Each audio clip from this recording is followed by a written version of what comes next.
Hey guys, welcome back to Everyday Faith, day number 12. Today we have a scripture from the book of Colossians, which pause for just a second.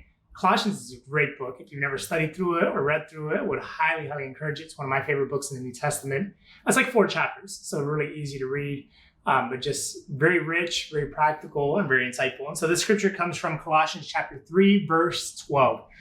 Paul writes, "Since God chose you to be the holy people he loves, you must clothe yourselves with tender-hearted mercy, kindness, humility, gentleness, and patience."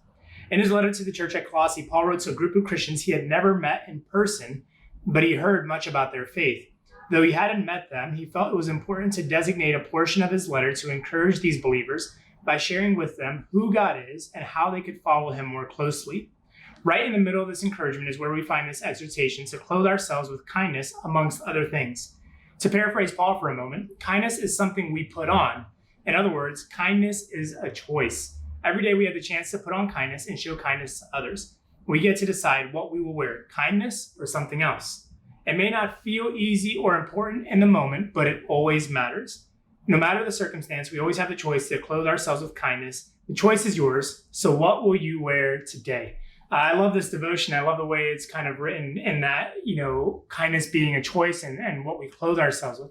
Like every day, right? We wake up and we decide what type of shirt we're going to wear, what type of pants or jeans we're going to wear, what type of dress you're going to wear, what we're going to put on. We make that decision every single day, maybe even multiple times a day, depending on the nature of your routine or whatever. And kindness is no different. It's something we put on.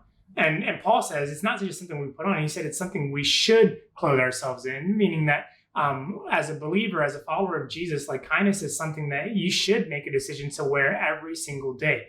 No matter your circumstance, no matter what's going on around you, every day we have the choice to put on kindness and make a difference, to make an impact in someone else's life. And so I love the simplicity of that concept, and I love the analogy and how it's easy to visualize in that way. But I also love that we're left with a question, what will you choose to wear today? And so I want to put that question back to you. What is it that you're going to wear? How are you going to be kind to someone who's rude or mean to you at work? How are you going to be kind to your husband or your spouse or your child when they do something that frustrates you or disappoints you? How are you going to show kindness to a stranger who's maybe in a position of need or vulnerability? What will you choose to do? And more importantly, what will you choose to wear today? So I hope that encourages you guys. We'll be back here tomorrow with Everyday Faith, and we'll see you then.